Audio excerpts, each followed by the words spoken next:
जहां तक सूर्य का प्रकाश है और जहां तक तारागण के सहित चंद्रदेव दीख पड़ते हैं, भगवान चंद्रदेव, वहां तक भूमंडल का विस्तार बताया गया है और नासा के वैज्ञानिक भी ऐसा मानते हैं। भगवान सूर्य के प्रकाश और चंद्रदेव के प्रकाश के बिना तो धरती पर जीवन संभव नहीं है।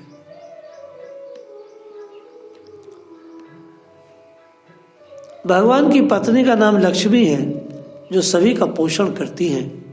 वह सबकी माँ है। धन के बिना कुछ होता नहीं है। धन व्यवहार की वस्तु है, सब कुछ उस पर ही निर्भर है। अर्थात कहने का तात्पर्य है कि माँ पर सब निर्भर है। तो माता लक्ष्मी हर घर में ही है, हर व्यक्ति के पास है। लेकिन माँ लक्ष्मी जब भगवान के लिए और सत्कर्मों के लिए उनका प्रयोग होता है तो बड़ी प्रसन्न होती हैं, बड़ी खिलती हैं, खुश होती हैं। वही माँ लक्ष्मी का जब दुरुपयोग करते हैं पापी जन भोग में, विलास में, तब उन्हें दुख होता है कि ये मेरा बड़ा दुरुपयोग है। माता बड़ा कष्ट लेती है, लेकिन माँ लक्ष्मी उद्योग और कर्म के अधीन रहती है। जहाँ कर्म करता है व्यक्ति, उद्योग करता है, तो लक्ष्मी को वहाँ रहना ही पड़ता है। लेकिन बहुत कलपती है जब वह उसके पति के द्वारा बनाए हुए नियमों के अनुसार जब उसका कोई व्यक्ति उसका उपयोग नहीं करता, तो वो कलपती बहुत है। इसलिए आपने देखा होगा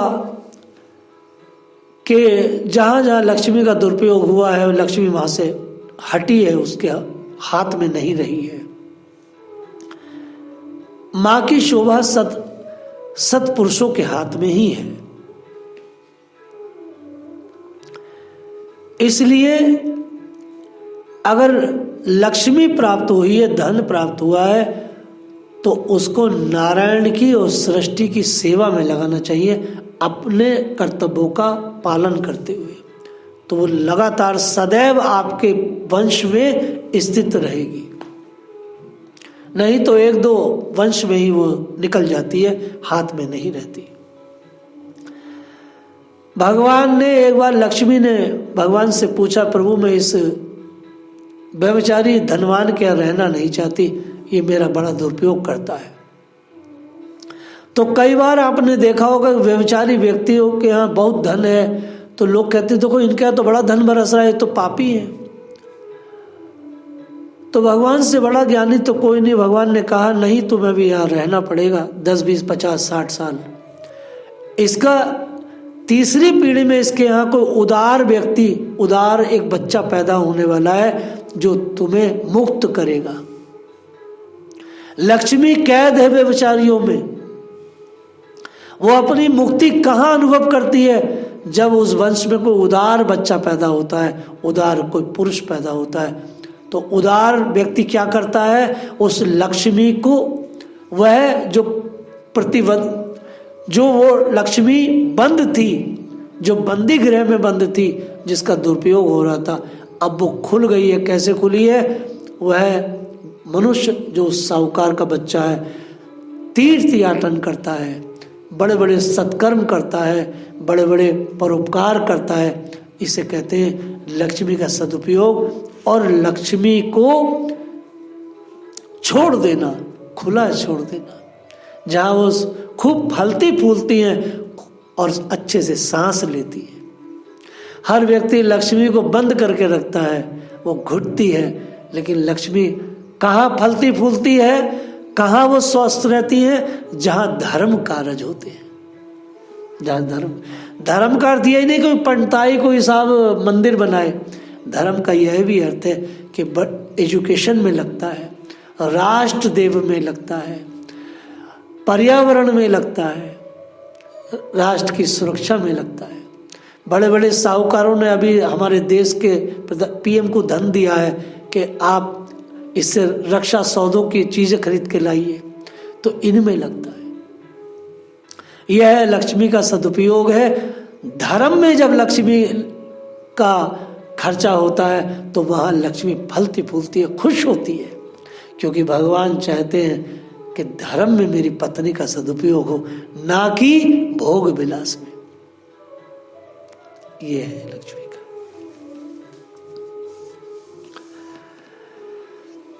राजा बलि की यज्ञशाला में साक्षात यज्ञ मूर्ति भगवान विष्णु ने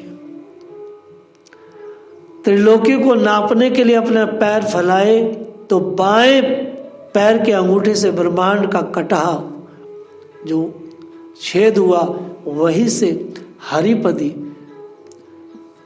उस चरणों को श्री ब्रह्मा जी ने धोया और कमंडल में रखा, और वही जल जब भागीरथी जी को छोड़ा गया, जब राजा भागीरथ ने तप किया, उसे हरिपदी कहा गया है। हरिपद, यही हरिपदी, यह हरिपदी सारे लोगों को स्वस्थ करती हुई, जीवन देती हुई धरती पर आती है। यही हरिपदी ध्रुवलोक में जब जाती है तो परम भागवत ध्रुव जी नित्य प्रति बढ़ते हुए भक्ति भाव से, यह हमारे कुल देवता हैं, भगवान विष्णु को कहते हैं ये हमारे कुल देवता हैं, उनके चरणों का दक है, इसको मुझे पीना है। बड़ा आदर करते, बड़ा आदर करते। संसार में ऐसा कोई नहीं जो गंगा जी का आदर न करता हो। हर व्यक्ति, भारत में जन्मा हर व्यक्ति गंगा जी का आदर करता है। ऐसा संसार में कोई नहीं जो गंगा जी के उस तत्व को न जानता हो, क्योंकि गंगा जी क्या है, वो साक्षात भगवान के चरणों का धोवन है।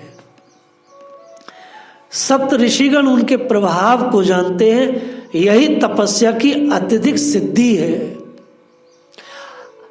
तपस्या की अत्यधिक सिद्धि इस बात पर निर्भर करती है कि आपके अंदर भगवान के प्रति कितनी अगाध श्रद्धा बनी है। वो हर तपस्या निष्फल है जिसमें भगवान के प्रति प्रेम जागृत न हो, आंखें गदगद न हो, शरीर में रोमांच न आए। आपका कोई ऐसा तप जिसमें आपका तमोगुण बढ़ रहा है, आपका क्रोध बढ़ रहा है, आपका मोह बढ़ रहा है, वो काय का तप है। तप की सिद्धि तो इसी बात में कि ठाकुर जी से प्रेम कितना हुआ।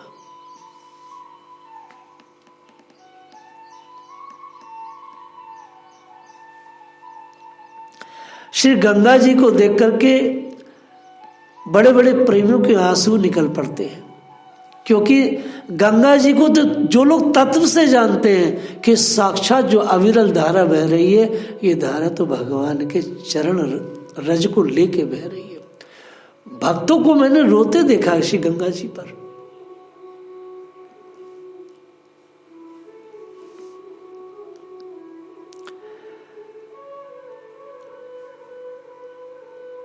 जो लोग बड़े निष्काम हैं, जिन्होंने सारी कामनाओं को त्याग दिया है, यहां तक कि जिन्होंने आत्मज्ञान जैसी चीज को भी त्याग दिया है कि यार आत्मज्ञान तत्व बहुत बड़ी वस्तु है, इसको भी त्याग दिया। किसके लिए? भगवान के लिए। गोपियां ऐसी हैं जिन्होंने आत्मज्ञान तत्व का भी निरादर कर दिया परमात्मा श्री कृष्ण के लिए। किसी लाडली माँ से पूछो, जब वो अपने बेटे को प्रेम करती हो, छोटा सा अबोध बच्चा हो, उस माँ को कोई तत्व ज्ञान दे, कहेगी अरे क्या तत्व ज्ञान की बात करता है, ये जो बाल कृष्ण मेरे गोदी में तो इन्हें खिला रही हूं। भगवान से जो अत्यधिक ममता करता है व्यक्ति, वो तत्व ज्ञान का भी निरादर कर देता है। इसलिए प्रेम बहुत बड़ी चीज है। आत्मज्ञान भी कोई चीज नहीं है भगवान के प्रेम के सामने। कुछ नहीं है, कुछ भी नहीं है, और हो भी कैसे सकती है? नहीं हो सकती।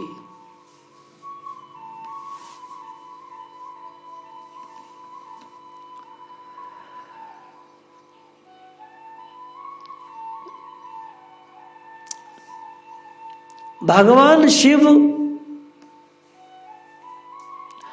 ध्यान स्थित मनों में विग्रह के रूप में चिंतन करते हैं भगवान का। भगवान शिव का ही हम सबको अनुसरण करना चाहिए। इसलिए इतनी घोर गृहस्थी में रहने के बाद भी शिव कभी क्रोधित नहीं होते, शिव का पतन नहीं होता। शिव ईश्वर है, वो दिखा रहे हैं कि देखो भैया भक्ति ऐसे होती। क्या से होती है? कह रहे हैं ध्यान स्थित मनों में विग्रह के रूप में चिंतन करते हैं, अर्थात ध्यान करते हैं। और ध्यान करके जो मन माफिक जो विग्रह है भगवान का, जो उनके मन ने चुना है, कोई कृत्रिम नहीं, किसी कारीगर का चित्र नहीं, जो उनके मन ने ढाला है, उनकी चिंतन शक्ति के माध्यम से जो उकेरा है अपने चित्त में, उस मनों में विग्रह का ध्यान चिंतन करते हैं।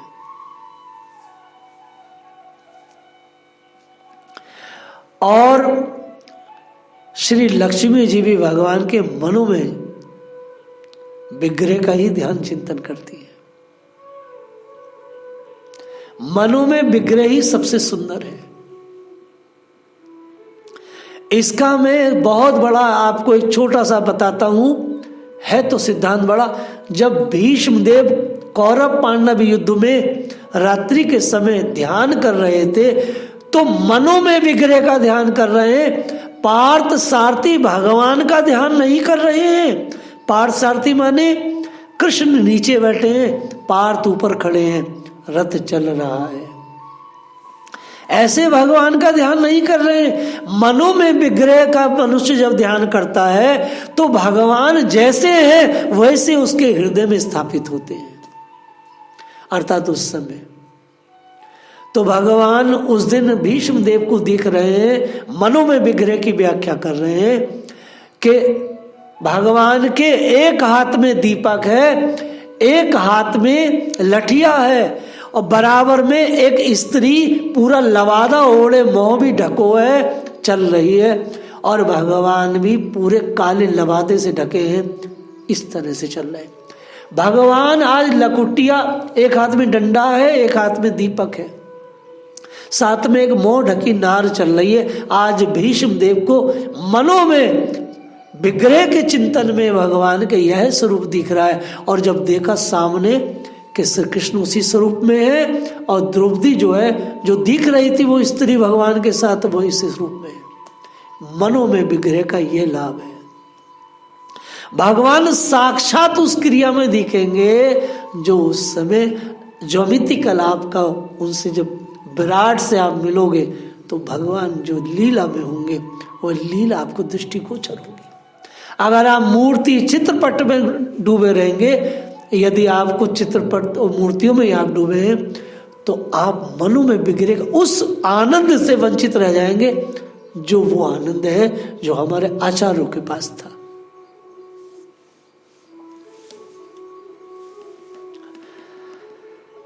वाह वाह, क्या बात है। भजनीय प्रभु आपके चरण कमल भक्तों को आश्रय देने वाले हैं।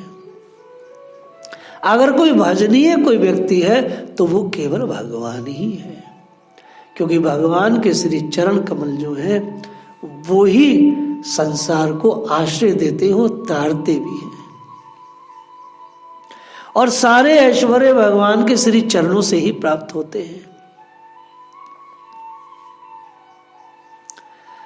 भक्तों के सामने भगवान जो भूत भावन भगवान है, देखिए क्या स्थिति है। शास्त्र कहता है भगवान कीट से लेके पतंग तक, ब्रह्मा तक, पशु पक्षी सब में है।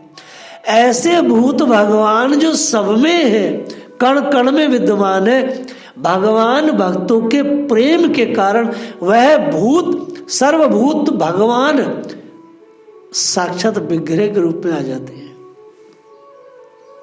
दृष्टिगोचर होने लगते हैं और अपने को पूर्णता प्रकट कर देते हैं। और भगवान जब किसी के सामने प्रकट होते हैं तो उस व्यक्ति का संसार बंधन मुक्त हो जाता है, वो मुक्त हो जाता है, पूर्णता मुक्त हो जाता है, उसका सब बंधन कट जाता है।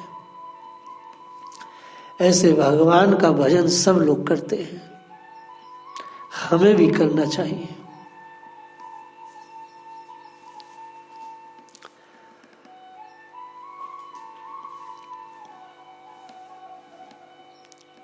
जो लोग क्रोध के आवेग को नहीं जीत सकते, क्रोध का आवेग होता है भाई, और उसे जीतना बड़ा मुश्किल है। ऐसे क्रोध को के आवेग को ना जीतने वाले व्यक्ति के सामने भी अगर भगवान आ जाए, जो पाप से लिप्त है उसके सामने भगवान आ जाए, जो कभी भगवान को न मानने वाला व्यक्ति उसके सामने ठाकुर जी आ जाए, तो देखने मात्र क्षण मात्र से मुक्त हो जाता है।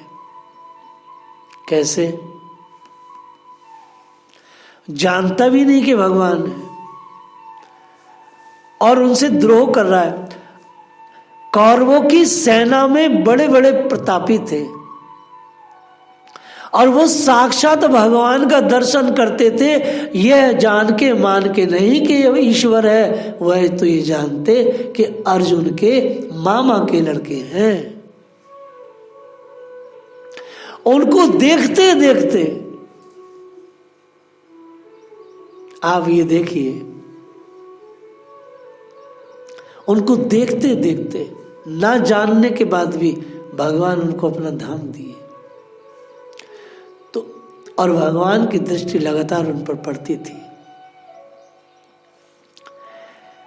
ऐसे भगवान को त्याग करके किसी को कुछ नहीं मिल सकता।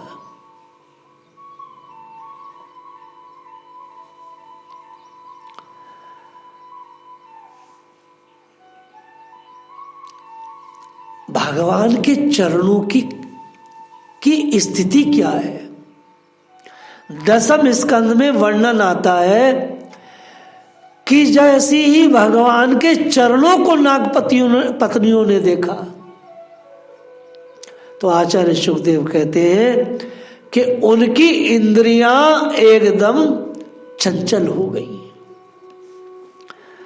न नाग वधवो हरणम श्रेया यद पादो स्पर्ण दर्शिते इंद्रितः। नाग पत्नियों का चित्त चंचल हो गया, नाग पत्नियां लजा गई और पूजा करने में अपने को असमर्थ पा गई। भगवान के चरणों के सौंदर्य को देख करके नाग पत्नियां भगवान के चरणों का पूजन न कर पाई, लजा गई, कपा गई भगवान के सौंदर्य को देख के। और भगवान कैसे हैं? मात्र 7-8 साल के बालक हैं। ये भगवान के सौंदर्य का कमाल है, उनके माधुर्य का कमाल है। उन पर दृष्टि पड़ते ही किसका सामर्थ्य है कि उनका कुछ कर भी ले। नाग पत्नियां लजा गई। ये जो लज्जा है, ये प्रत्येक साधु का, सन्यासी का, स्त्री का, जो भी साधक है, ये उनका आभूषण है। परम पूज्य डोंगरी जी कहते थे, भगवान के विग्रह के आगे जाकर के उनसे आंख नहीं मिलती, क्योंकि मालिक से निगाह मिलाने की मेरे जैसे अपराधी की हिम्मत नहीं। सो मैं आंख नीचे खड़ा किया, आंख नीचे खड़ा हूं। कैसे निगाह मिलाऊं मालिक से? भगवान के चरणों का जो स्पर्श है। हमारे पास शालिग्राम जो शिला है, उसमें एक शिला श्री राधा रानी के चरण शिला है। देखो आप, छोटा सा चरणों का शिला है। और ये हमको बहुत बस कैसे महात्माओं की कृपा से प्राप्त हुआ है। बस वही हमारी लट्टू है। और मैं तो उन्हें किशोरी जी का चरण मानता हूँ। अब आप उन्हें कृष्ण का चरण माने, मगर मैं तो राधा रानी का ही चरण मानता हूँ। कितना छोटा सा चरण चिन्ह है, पूरा चरण बना हुआ है, पूरा है छोटा सा।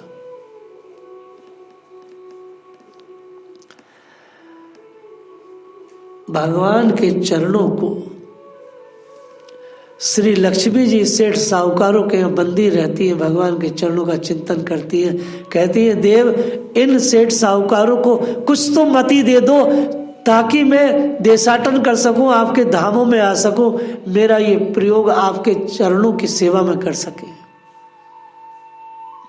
लक्ष्मी भगवान की सेवा के लिए है, लक्ष्मी भगवान की सेवा के लिए।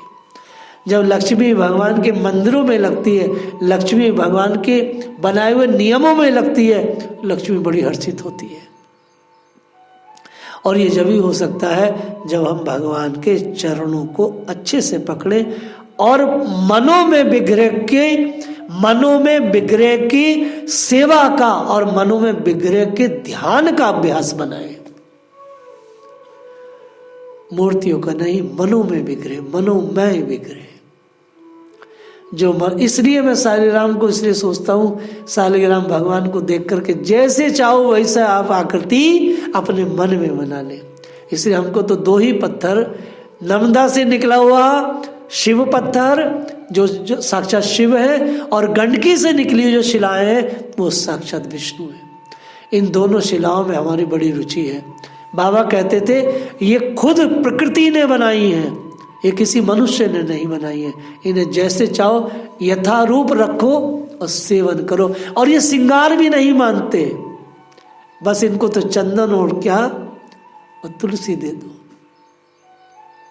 एक को चंदन और बेलपत्र दे दो और एक को चंदन और तुलसी दे दो, हो गया। जय श्री राधे।